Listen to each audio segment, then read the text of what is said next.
Namaste. During preparation of iodine volumetric solution, potassium iodide is used.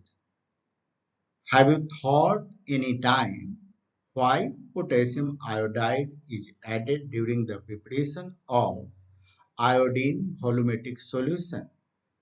Answer is iodine is slightly soluble in water, but in the presence of iodide ion, it forms a water-soluble I3 minus unstable complex and it dissolves quickly.